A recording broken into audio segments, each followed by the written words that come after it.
Bonjour, dans cette quatrième et dernière vidéo consacrée aux champignons, on va voir la dernière classe qui est les basidiomycètes ou les champignons à chapeau. Donc c'est un groupe qui renferme environ 25 000 espèces et ces espèces-là sont considérées comme les champignons les plus développés ou les plus supérieurs. Cependant, on peut trouver quelques espèces appartenant à cette classe-là qui sont microscopiques. C'est le cas de Puccinia qui est un champignon qui est phytopathogène. Le mycélium de ces champignons-là, il est cloisonné, ça veut dire qu'il possède des cloisons qui séparent les noyaux. Et l'organisation des ifs en pseudo-tissu au stroma va former cette structure-là qu'on appelle le carpophore. Donc, ce pied plus ce chapeau-là, l'ensemble, ça forme une structure de reproduction sexuée qu'on appelle le carpophore. L'hyménium des basidiomycètes, l'hyménium c'est quoi? L'hyménium c'est ça. C'est ce qui se trouve à la partie inférieure du chapeau. Cet hyménium-là, chez les basidiomycètes, il est composé de quoi? Il est composé de basides.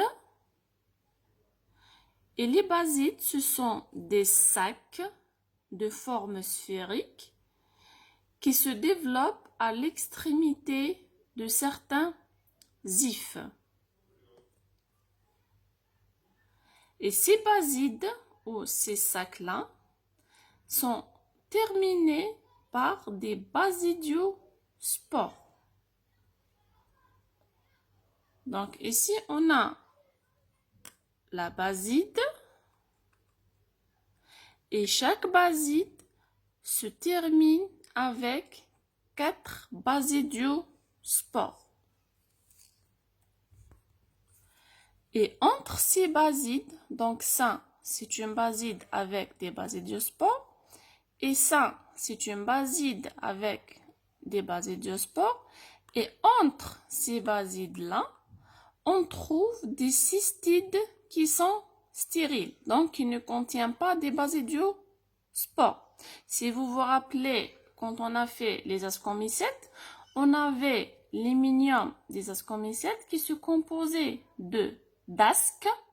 Donc, l'asque, c'est un sac qui contient à l'intérieur 8 ascospores.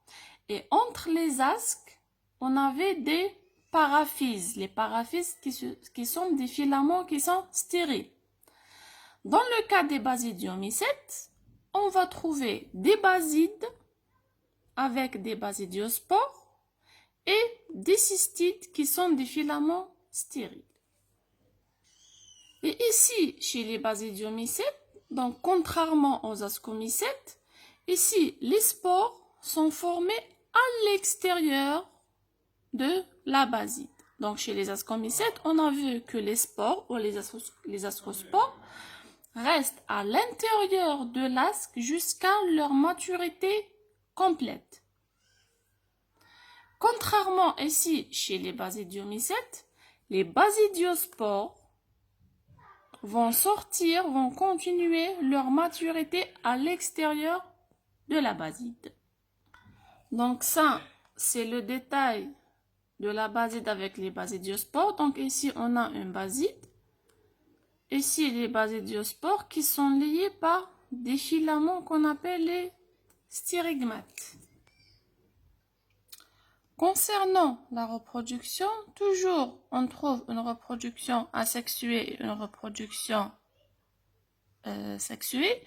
Pour la reproduction asexuée ou végétative, elle se fait par ce qu'on appelle des conidies, qui sont des spores asexués qui vont germer pour donner des mycéliums. Ces mycéliums-là vont donner des conidies et ainsi de suite. Et le cycle se recommence. Pour la reproduction sexuée, elle implique toujours la fusion de deux ifs de type sexuel opposé et elle implique toujours les deux phases qui sont la plasmogamie et la caryogamie. Donc ici, on a deux ifs de type sexuel opposé. Donc chaque mycélium, c'est un mycélium primaire haploïde. Donc ici, on a le mycélium primaire haploïde qui est considéré comme mâle et l'autre comme femelle. Donc la première étape, c'est la plasmogamie. La plasmogamie, c'est la fusion uniquement des deux cytoplasmes sans la fusion des noyaux. Donc, il va y avoir une formation des mycéliums à dicaryons. Dicaryons, on a dit la dernière fois que ça veut dire deux noyaux. Ici, on voit les deux noyaux sont séparés. Ce mycélium à dicaryon va se développer pour donner une structure de reproduction asexuée, le pied avec le chapeau qui est le carpophore.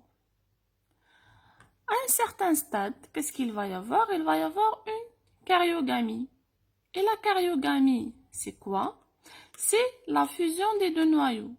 Donc ici, on remarque que les deux noyaux se sont fusionnés pour former un noyau diploïde à deux N chromosomes.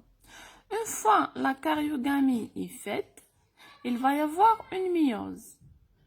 Et une méiose, c'est une division cellulaire à partir de laquelle on obtient, à partir d'un noyau diploïde, on obtient 4 noyaux haploïdes. Donc, à la fin de la méiose, ces noyaux-là ne vont pas rester à l'intérieur de la baside, mais ils vont sortir par le biais des stérigmates. Donc, chaque noyau va être porté par un stérigmate. Et ces noyaux-là, ils vont continuer leur maturité à l'extérieur de la baside. Donc, chaque noyau va avoir une paroi qui l'entoure, donc pour former un spore ou ce qu'on appelle une basidiospore. Donc, les basidiospores, ce sont des spores exogènes qui terminent leur maturité à l'extérieur de la baside, contrairement aux ascospores. Donc, on a terminé avec les champignons. Donc, les champignons, c'est le deuxième groupe des thalophytes. Donc, au premier, on a vu les algues. Après, on a vu les champignons. Et il y a une association particulière entre ces deux groupes-là, entre les algues et entre les champignons, pour former ce qu'on appelle les lichens. Donc, les lichens, je ne vais pas tarder trop sur ça. Il faut juste savoir que les lichens, c'est une association symbiotique réciproque entre un champignon et une algue ou une cyanobactérie. Donc, le champignon va donner à l'algue les sels, l'eau et les sels minéraux. Et l'algue, puisqu'elle est autotrophe, elle fait la photosynthèse, elle va donner les produits de la photosynthèse, donc la matière organique. Donc, c'est une association symbiotique réciproque entre ces deux partenaires-là, l'algue et le champignon, pour former ce qu'on appelle les lichens. Donc, on a terminé avec les thalophytes. Dans la prochaine vidéo, Inch'Allah, on va commencer avec les embryophytes ou les cormophytes. Et si vous avez des questions sur n'importe quelle vidéo, vous pouvez les mettre sous forme de commentaires et je vous réponds. Et merci.